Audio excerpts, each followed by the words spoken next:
कलयुग केवल नाम आधारा, सुमिर सुमिर नर उतरहि पारा।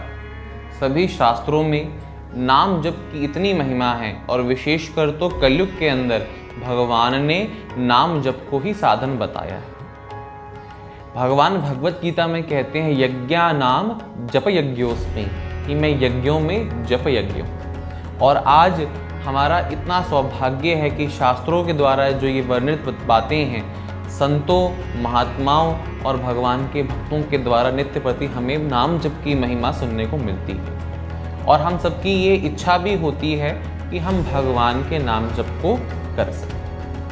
अब लोग सोचते हैं कि काउंटर पे जप करें, माला पे जप करें, किस प्रकार से जप किया जाए, कौन सी माला पे जप करना चाहिए और कितनी बड़ी माला, कितनी छोटी माला, इन सभी प्रश्नों का उत्तर हमें आज शास्त्रों के द्वारा ही प्राप्त हो। आज हम इस वीडियो में यही जानेंगे कि नाम जप को किस प्रकार से किया जाता है, किस प्रकार से हम माला पर विशेष रूप से नाम जप को कर सकते हैं। तो आप जो मेरे हाथ में देख रहे हैं ये एक माला झोली है। इसी माला झोली के अंदर हम लोग अपनी माला को रखते हैं। किसी को भी जब माला करनी है, माला झोली के अंदर ही माला रख के जप करना चाहिए।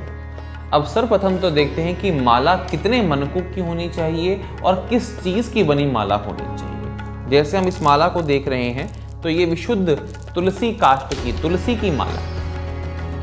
इसी प्रकार से चंदन की, नीम की, रुद्राक्ष की, कमलगट्टे की और भी बहुत प्रकार की मालाएं नाम जप के लिए, मंत्र जप के लिए प्रशस्त हैं। जो लोग भगवान कृष्ण, भगवान राम, भगवान नारायण, भगवान नरसिंह, इन सब की जो उपासना करते हैं उन्हें विशेष रूप से तुलसी की माला के ऊपर ही जप करना चाहिए। परंतु तुलसी माला पे जप करने का एक विशेष नियम कि व्यक्ति को शुद्ध और सात्विक भोजन करना चाहिए। मांसाहार करने वाला, शराब पीने वाला, लहसुन प्याज खाने वाला और मसूर की दाल इत्यादि जो रजोगुणी या तमोगुणी चीज़ें हैं उनको खाने वाला व्यक्ति कभी भी तुलसी के माला पर जप ना करे।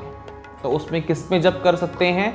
अगर आप किसी कारणवश लहसुन प्याज नहीं छोड़ पा रहे तो उस समय नीम की माला या चंदन की माला पर नाम जप करना चाहिए। इसलिए जो लहसुन प्याज नहीं छोड़ पा रहे वह इन सभी मालाओं पर जप कर सकते हैं, चंदन या फिर नीम की माला। अब जो भगवान शिव के भक्त हैं या भगवान शिव का नाम जप करना चाहते हैं उनके लिए विशेष रूप से रुद्राक्ष की माला, उस पर भगवान शिव का जप करना। जो भगवती लक्ष्मी का जप करते हैं उनके लिए कमलगट्टे की माला, जो कमल के बीज होते हैं उनकी जो मालाएं होती हैं उसके द्वारा भगवती लक्ष्मी का जप करना चाहिए। जो सरस्वती प्राप्ति चाहते हैं, जो सरस्वती माँ का जप करते हैं, वह स्फटिक मणि की जो माला होती है उस पर जप करें। और माँ दुर्गा के जो उपासक हैं वह रुद्राक्ष की माला या लाल चंदन की माला पर भी माँ भगवती का नाम जप अथवा मंत्र जप कर सकते हैं। जो भगवती बंगलामुखी के उपासक हैं वह हल्दी की माला पर भी जप कर सकते हैं।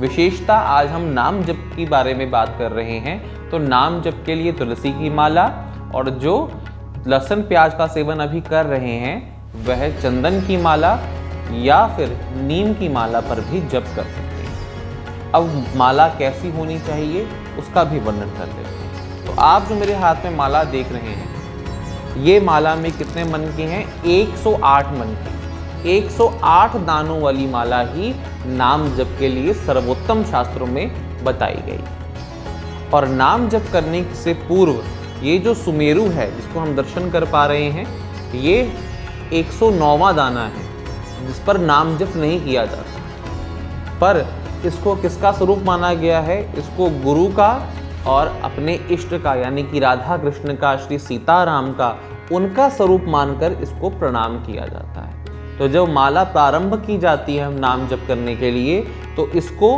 पकड़कर ही गुरु का और अपने इष्ट का स्मरण कर कर ही आगे माला करनी चाहिए। ये सभी के लिए बहुत ज़्यादा आवश्यक बात है।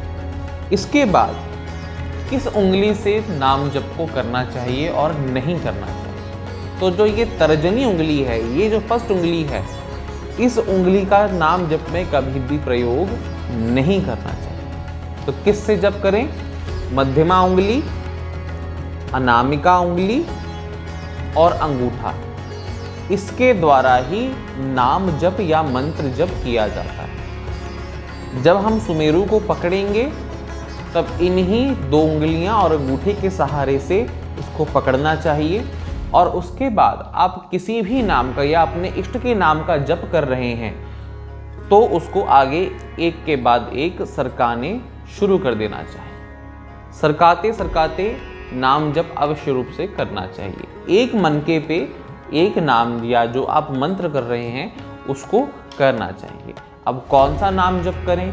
तो जिन महात्मा में, जिन भगवत प्राप्त महापुरुष में या जिस इष्ट को आप अपने हृदय से चाहते हैं, वह जो नाम जप के उपदेश करें उसी नाम जप को करना चाहिए। चाहे श्री सीताराम नाम का जप करें, चाहे श्री राधे श्याम का जप करें, चाहे श्री राधा राधा जप करें, या श्री राम राम जप करें, या श्री कृष्ण कृष्ण का जप करें, या महामंत्र हरे कृष्ण कृष्ण कृष्ण हरे हरे, हरे राम राम राम हरे हरे, इसका जप करें।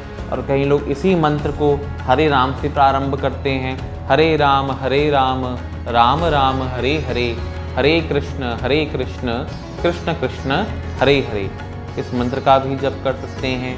या युगल महामंत्र राधे कृष्ण कृष्ण कृष्ण राधे राधे, राधे श्याम श्याम श्याम राधे राधे, इसका भी जप कर सकते हैं। अथवा श्री विजय मंत्र श्री राम जय राम, इस मंत्र का जप भी कर सकते हैं। अथवा आपकी गुरु परंपरा से या आपको जो मंत्र या नाम अपने गुरुजनों द्वारा प्रदत्त हो उसका जप अवश्य रूप से करना चाहिए। अब जब नाम जब प्रारंभ कर दिया और एक एक माला को हम आगे, एक एक मनके को आगे बढ़ाते हुए जा रहे हैं, तो धीरे धीरे क्या होगा, पूरी माला जो है पूर्ण हो जाएगी, यानी कि पूरा आपका 108 का जो जप है वह पूर्ण हो जाएगा। तो जब 108 जब पूर्ण हो गया तब इस सुमेरु को लांघते नहीं हैं, यानी कि इसको पार नहीं करेंगे, सुमेरु को पार नहीं करना। तो फिर क्या करें? सुमेरु को पार करने के बजाय जो माला है उसे उसी स्थान से वापस घुमा लेनी चाहिए। ये चीज़ एक बारी में नहीं आएगी, इसको बार बार प्रयास करके, बार बार प्रैक्टिस करके तभी आपको ये चीज़ आएगी कि किस प्रकार से माला को जपते हुए सुमेरु को ना लांघ के उस माला को घुमा सके। और एक बारी अगर हमें माला घुमानी आ गई तो उसके बाद हम अपने आप आराम से जप करते हुए माला झोली के अंदर हाथ होने के बावजूद भी माला को घुमा लेंगे। पर एक अवश्य बात याद रखें कि कभी भी सुमेरु को लांघना नहीं चाहिए। उसके बाद माला घुमाकर जहाँ से है वहीं से पुनः एक से दोबारा शुरू कर दें, और जब माला पूर्ण करें तब माला को रखकर माला को प्रणाम करें। ये विधि है कि किस प्रकार से नाम जप को हमें करना चाहिए। अब प्रश्न ये है कि माला को कैसे संभालें? तो माला को संभालने के लिए माला झोली हमारे पास होनी चाहिए। इसी माला झोली के अंदर हमारी माला सदैव रहनी चाहिए। और एक विशेष सावधानी नाम जप करते हुए कि कभी भी अपनी माला दूसरे व्यक्ति को नहीं देनी चाहिए जप करने के लिए। एक माला पर बहुत सारे लोगों को जप नहीं करना चाहिए, सबकी अपनी पर्सनल मालाएं होनी चाहिए, पर्सनल माला झोली होनी चाहिए जिस पे आप स्वयं ही उस पर जप कर सकें। अब प्रश्न ये उठता है कि जब नाम जप करते हैं तो कैसे याद रखें हमारी कितनी माला हो गई? तो उसी के साथ माला के साथ रखना चाहिए साक्षी, इसको बोलते हैं साक्षी। अब ये साक्षी क्या है? मान लो हमारी एक माला हो गई तो एक मन का नीचे सरका देना चाहिए। ऐसे एक एक करके जब हमारी माला होती जाएगी तो जब सारे मन के हमारे या जितने हम चाहते हैं उतने मन के अगर नीचे सरक गए तो हमें समझ लेना चाहिए कि हमारी आज की नाम जप की जो अवधि थी या कितना हमें नाम जप करना था वह पूर्ण हो। अब इसमें 20 मन के भी होते हैं, किसी में 30 या किसी में 15, वो उपलब्धि के ऊपर करता है कि आपके पास किस प्रकार की साक्षी है। परंतु साक्षी के द्वारा हम ये याद रख सकते हैं कि हमने कितना नाम जप कर लिया है।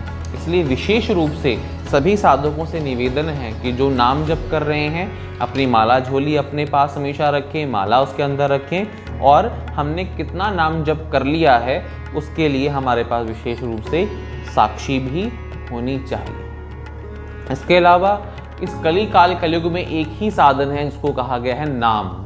नाम के द्वारा ही भगवान की प्राप्ति होती है और नाम के द्वारा ही भगवान हमें उस परमानंद, उस शांति की ओर ले जाते हैं।